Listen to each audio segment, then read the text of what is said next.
Roger, Hey. that scoreline behind your head looks like something out of like 10 or 12 years ago. You know, a good player getting 4 games off you. Are you at that level right now? There's 2 matches in a row where kind of blown guys away. Yeah, I mean, look, sometimes they just, these scores just happen. You catch a good day, the opponent doesn't, and then things happen very quickly. You know, maybe struggled a bit early on, but found my groove after a while and was able to roll, really. I never looked back. I thought David wasn't, you know, nearly as good as I expected him to be. He was struggling a little bit today. But I was able to take advantage of it, and I think that's the key. You know, in a 4th round like this, if you can keep it nice and short and simple, you got to take them. So I'm very happy. Roger, last week at the Uniqlo event, you were asked about the Olympics, and you said, "Who knows if I'll have a chance to be there?" Was that regarding the Davis Cup requirement or something else? And also, the Swiss Tennis Federation says that if you need an exemption, they're happy to apply for one for you if you want one. So I guess what's your kind of status on all that? Yeah, it's that I don't know if I'm gonna be playing there, just because it's still a year away, and even though the time is slowly coming around for me in my mind and my team and my family to find out what's the best schedule after Wimbledon next year. And then I for sure meant also I don't know exactly the requirements, what it takes with wildcards at the Olympics and all that stuff, as the Davis Cup format also changed, and all that stuff. So as I don't know if I will be playing and I don't know the requirements, it was hard to give a proper answer. But needless to say that the Olympics, the ones I played, have always been very memorable. You know, either was carrying the flag, meeting my wife in 2000, winning gold, winning silver. So naturally, it's always going to be a possibility for me to play Tokyo if there is an exemption. But I don't know if I'm actually going to do it or not, because it all depends on family, on scheduling, on body, on future. I don't know. So we'll see. Hi, Roger. Yesterday's match, Naomi and Coco, where were you? Did you watch it? And what were your thoughts on the ending of that match? I was having dinner, explained on the court that I was, you know, just watching it from afar in the second set, and then I realized they were chatting to one another, and I figured, you know, as they were both going up for the interview, well, let me listen in, you know, what did they got to say, and I couldn't get the volume to work because the remote had no more battery. So I'm like trying to figure it out, you know, and then watching an interview with no words is kind of hard for me. So I got it working at the end, finally, but so I caught the back end of it, but then I saw highlights and all that. And I just thought it was a nice moment, you know. It showed both personalities from both players, in a way also tennis won on the night, you know, not just Osaka. And also Coco, the way she handled herself anyway, it's incredible at 15. I can't even think of my, you know, being so well behaved at 15. And of course, everything comes crashing down on you. You're exhausted. It's finally over. I guess there's even relief, and then you're sad about the result. But I thought it was a big moment. You know, there was huge momentum since Wimbledon with Coco here in the States, and it was a great ending in some ways, you know, that interview, rather than maybe just a 6-love set in the second set and walking out and just getting a great ovation. I think it was a nice way to show that you know, the players care for one another on this tour. I believe it's your 56th Grand Slam quarterfinal, an incredible record of excellence and longevity. Fans love records. As for players, sometimes they're a real motivation, sometimes a kind of a weight. Could you just talk about, in your own mind, where records have their place in your mind, your reflections on them, and also your most important record that you think? We could be here for a long time then, you know, which ones I like the most and which ones I don't. Sometimes they've definitely motivated me, sometimes they've pushed me, and sometimes they also created so much pressure that it was almost not funny anymore to some extent, you know. But I'm complaining on a very high level now, you know, when you're trying to go for your 5th Wimbledon or trying to break the all-time Grand Slam record, and, you know, Pete sitting there or Borg sitting there, and you're like, oh my God, you know, what are they going to be thinking? And so it's definitely very special to be playing for these records, you know, being in my 56th quarters now of a slam. It's definitely a nice feeling. That was obviously the initial goal here at this tournament, trying to make it so far. So yeah, I think I use it at the right times for motivation, I guess. That's how far it goes. I don't like to think about it or talk about it all the time with the team or the press, just because I want to remember what it was supposed to be when I started. And back in the 80s, when I started, people were not only talking about records all the time. This is a new phenomenon, with social media, with the press, everything being more professional. Everybody talks numbers and records, and I get it, especially in this country where statistics and numbers are everywhere. We talk even more about it, and I get it. And it's helped me at times, but at the same time, I always try to remind myself that it's just a side story. What happened on the court today was more important. Speaking of longevity and going for records, part of the reason we talk about it is because we have players like you and like Serena who really are kind of bumping up against those ceilings. Yep. What do you attribute the longevity to when it comes to that generation of players who can kind of keep playing on? Is it something about this particular era with nutrition and things like that, or is it more intangible? Yeah, I'm not sure. I mean, look, Serena and me, she started even earlier than I did, on the tour. She's also had many more injuries than me and more time off away from the game than I had. So we went about it very different ways, with totally different backgrounds and all that. But still, I guess you need to be successful, you need to love what you're doing, and find a way to really keep yourself entertained, because you go through moments where maybe being away from your home city, village, country, house, whatever it may be, friends, it kind of just, it's not that fulfilling, so you sometimes got to look for ways to keep going. I think what's helped me so much is stability with my relationship with my wife, my relationship with my sister and my parents, and then just the friends we were able to keep throughout my career on the road.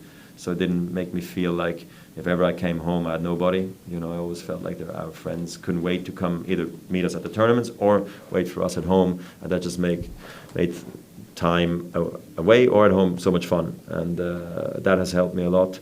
And then, success has played a big part in Serena and my career for sure, because, maybe traveling and only winning 50% of the matches on tour, that maybe also we wouldn't be playing anymore, but because we know we can still beat the best, win the biggest tournaments, it's so worthwhile to stay there and see if you can go back to these emotions, see if you can do it at a later stage in your career, and be a totally different person, almost a different player, sort of 20 years later. It's quite exciting, actually.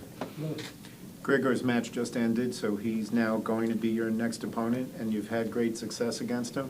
With the role you're on right now, what are your thoughts about facing him, given the history you have with him and the way you're playing? Yeah, I practiced with him in Cincy. He was the guy I practiced with first when I just came off the plane. Know Grigor very well. He's a good friend of mine. It was fun having him also at the Laver Cup last time around, so I spent a week there with him. I'm happy that things are going better for him, after he won Cincinnati a couple of years ago now, or last year? A couple of years ago, I guess it is now, and also the World Tour Finals. He had a bit of a slump, but this is a big quarters for him, and obviously with an opportunity against me, so I'm aware of the fact it's a big match for him. I've done well against him in the past, but new match, new Grigor, new me again, I don't know what we're going to be, if it's day or night and all that stuff, so... but I like watching him. I like playing against him. Of course, when we play, I think it's as close as it gets as being a similar playing style. So I think for both of us, it's cool to play one another. Yeah. Roger, Yes. I was just commentating on your match. Obviously, David perhaps has had better days, but still you were pretty much flawless. And last year when I was working with Jimmy Connors, and you guys have almost played exactly the same matches now, but about 1,500, you're closing in on that now.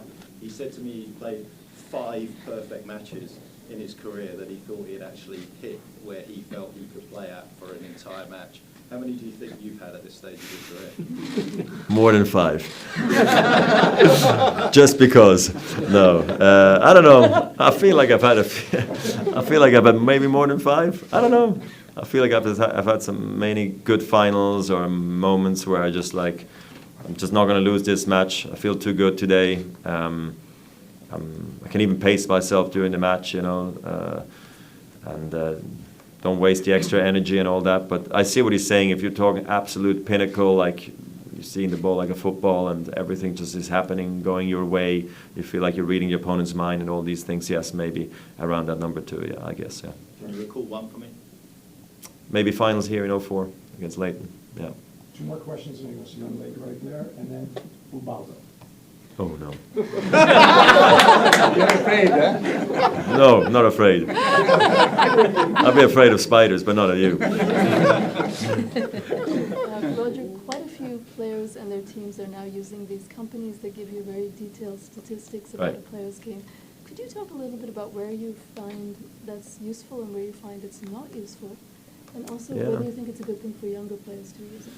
Yeah, it's a tricky one. Analytics are very interesting, and they're definitely coming up the tournament, and it gives you a lot of statistics. Even during the match, you see like, oh, you've been winning 83% on first serving. Like, okay, was that just serving? Was that after 20-shot rallies? What was it? So you always got to try to see it in the right way. And obviously, the feelings you get playing in them is another one also you have.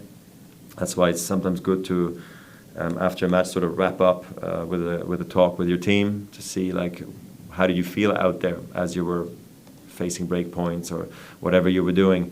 So I think sometimes it can be very useful against certain player types, and sometimes I honestly think it's very misleading. So you have to be very, very careful how you use it. Yeah, and the future will only use more of it. That's an opinion I have, just because it's too easy not to look at them and say like, well, he serves 62% to the forehand, so you're like, do I cover the forehand at 60% or not? You know, and that can be very confusing, I think, for a young player, and that's why I think for the coach's job is really to feed the player with the right information, and not one that actually confuses the player more. I remember times where I looked at nothing other than how am I going to play? I don't even care how my opponent plays. So you can really go about it in many different ways, but I think sometimes it is quite interesting to look at the statistics. Short and sweet. Short question. It's going to be a very short answer, so. No. Well, today, twice on court, and here you said something about Coco Gauff and you when you were 15. Since I met you when you were 16 and 8 months in Florence, I would like to know what horrible things you were doing when you were 15. Can you tell us some anecdotes? Why you were so different? What did you do unbelievable being 15? I was a boy. I was a child. So what do you do there? Breaking rackets. I don't know. Well, yeah, you complain, you shout. You don't do any media, thankfully, you know. And I don't know. You remember any anecdote? I mean, I was a silly, good boy. You know, I was an honest kid to my parents. My coaches, I think, always liked me because they thought that I would improve quickly, but also I'd be sometimes difficult, but in the right way. So I always had a good time on the road, to be honest. I think it really made me tough, you know, when I left home at 14 for 2 years. I stayed in a family from Monday to Fridays for 2 years and was incredibly homesick. So after 16, I felt like those were the two, and I still looking back, those were the 2 most important years of my life. And I really learned how to be independent, and that is the part that I really needed to feel like I could live alone. I could just cope on my own, go on the train, tram, bus, bike, you know, almost manage my life by myself. That was young still, I thought, you know. So for me to see Coco at 15, okay, she's got a team, support team and all that stuff, but just the way she handles pressure and being out on a court, we forget it's not routine to be in front of, you know, 10,000, 15, 20,000 and facing the pressure. That's what I mean. Could I have handled it? Maybe, but you know, obviously my game was never, not even close, and I would have been playing men with beards and all that stuff, so my body was not ready for that. On the women's side it's different, you go faster earlier. So it's just, can't compare, you know, but I'm happy that I lived under the radar for long enough so I could grow more as a person as well. But in a way it would have been incredibly exhilarating also living the life that Coco has now, you know, or others who've made the break on the tour at 14, 15, 16, or even earlier, like Tiger, you know, or people, or Hingis was a typical example in Switzerland. You knew that she's probably going to be world number one at some stage when she was 10. And you're like, how's that even possible? That I didn't have that life, which was good in a way. Thank you, everyone. Yep. Thank you.